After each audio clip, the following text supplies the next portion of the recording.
The Samsung Galaxy Z Flip 4, and this is going to be a different conversation than yesterday's video when we were talking about the Fold 4, because unlike the Fold 4 with Android 12L and kind of the tablet-like software experience that they've added, there really is no wholesale departure in the software or the user experience with the Flip 4 over the Flip 3, your previous generations. Your Flip 3 is still plenty powerful, still plenty to like there. The design hasn't changed a whole heck of a lot. So the conversation here is, are the improvements that they made enough to upgrade? And should you even go ahead and buy one if you're just coming in cold? If you've never had a Flip device before, this is going to be your first one. Should you purchase the Flip 4?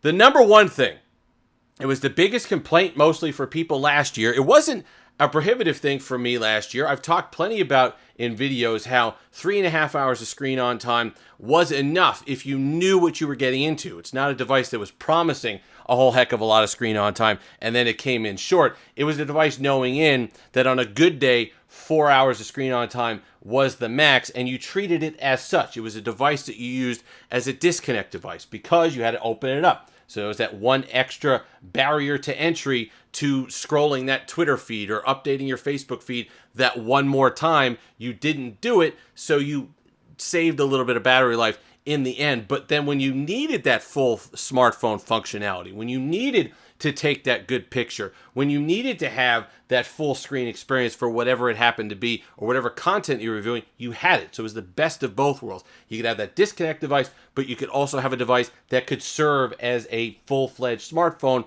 when needed. Well, now, if you need that full-fledged smartphone and you're a more power user, let's not go crazy, all right? You're not going to get 7 hours of screen on time with this device. You're not going to do a whole heck of a lot of gaming with this device. But if you were somebody who was hesitant last year and they're marketing this to the regular smartphone market, this is designed to be, baby's first foldable, right?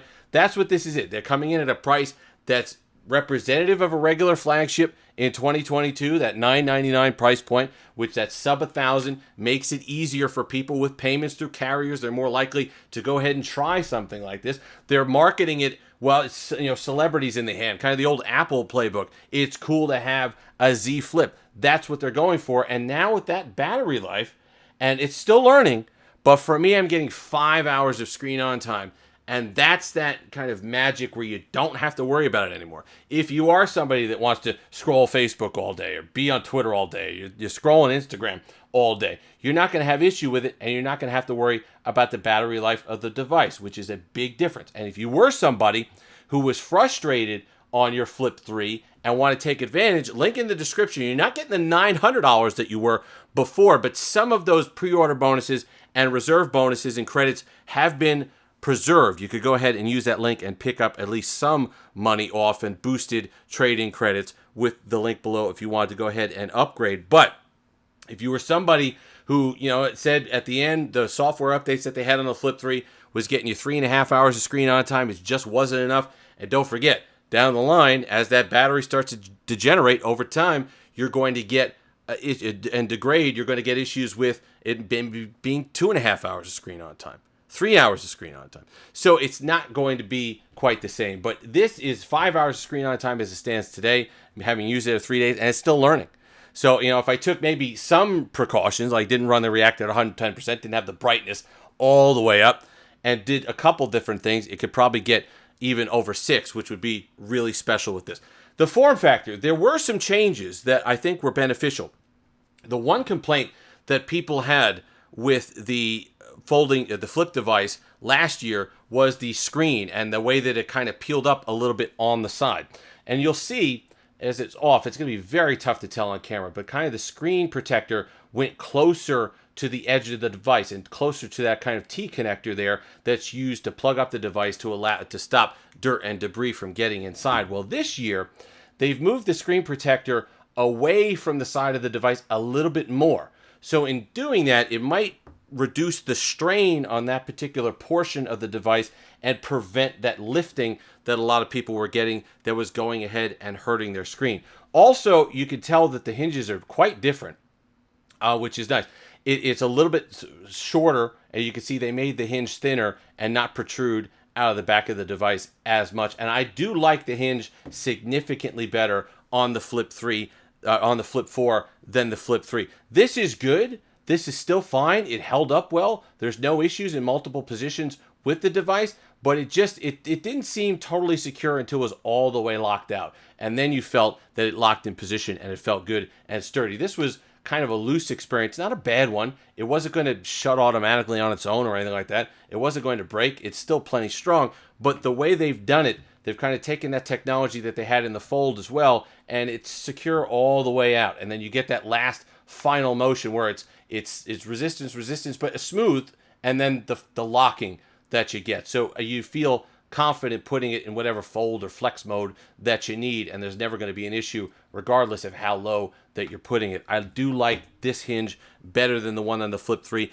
I think they've done a better job. Performance, you're not going to notice a difference. This is excellent. How fast can you open Twitter? How fast can you open Instagram? You don't need to do these things like that. So it's certainly not something where you're going to notice a difference between the Gen 888 and now the Gen 8 Mark 1. So I wouldn't upgrade purely on performance because you're not going to know. This was overpowered. The Flip 3 was overpowered as it was. So it's not something where you'd be picking it up because of that or trading it in because of that. Cover display, they're exactly the same, 1.9 inches. And as we review this, I'm not somebody who used the cover display a whole lot. I like it for what it is. I like it. I would like to see some more widgets. I think that's a good idea. Widgets and notifications. Would it be nice someday to have a situation like the Moto Razr where you could use the outer display for stuff? Yeah, it would be nice to be able to type out quick messages and send them back and responses and stuff like that. But the more I thought about it, the more I'm like, well, how really good is that experience? You know, I don't want a larger display on the outer display, the cover display, just for the sake of having it. If it's not adding something and it's not adding a pleasurable experience, if it's just a full compromise experience, then it's kind of a take it or leave it for me. So while I wouldn't mind a larger cover display, if they're going to give you something that really isn't a good experience to type on and respond to, then to me it doesn't make that big of a difference because the 1.9-inch display that is down here is perfectly fine for going through your widgets and your notifications, deleting and clearing stuff, and you'll have no issue there whatsoever. The refinements are good, and that's what is the main point of this. I understand a lot of people get on Samsung, or they're saying, well, they didn't really do that much, or it's the same design, or, you know, how could they do? There's something to be said, and there's arguments to be made on both sides, but there is something to be said for a second generation of a design, for something that would be the iPhone equivalent of an iPhone 6S, right, when it had the S series of devices that came out the next year. All that research and development and the time that the engineers would put into coming up and working out the kinks of a new design now get put into refining the experience of the older design. And that's not the end of the world.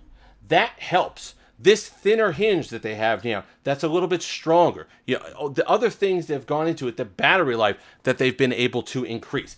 This is still a good design. It's a product that needed refinements. So for them to focus on that, instead of worrying about, oh, let's make it all screen outer display and this and the other things that they'd have to put effort into, that other things would fall through the cracks, I don't mind incremental upgrades. And if Samsung is looking to put this device in the hands of more people and to replace kind of that iPhone feel, like the Flip is the cool phone to have. Oh, I have a Flip, and people know what you mean.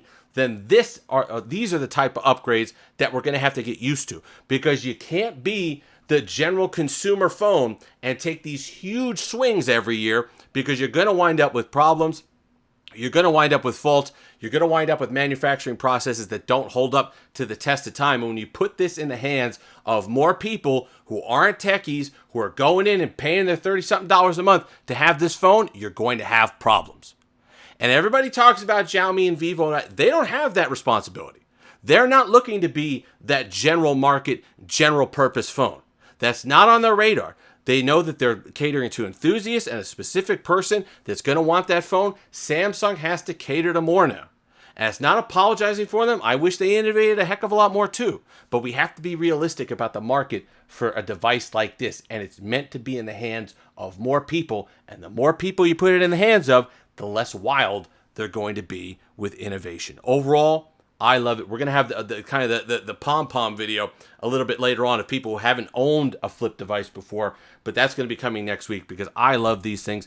It's rare for this day and age in 2022 to be able to pick up a device and just hold it and say, wow, this is cool. When was the last time you got a phone or a piece of tech and you held it in your hand, you used it, and you just wanted to use it more, and it was like, this is just neat. And there's something to be said for that experience. If you've made it this far, like, comment, subscribe, all that fun stuff. Until next time, have that Steve-licious day.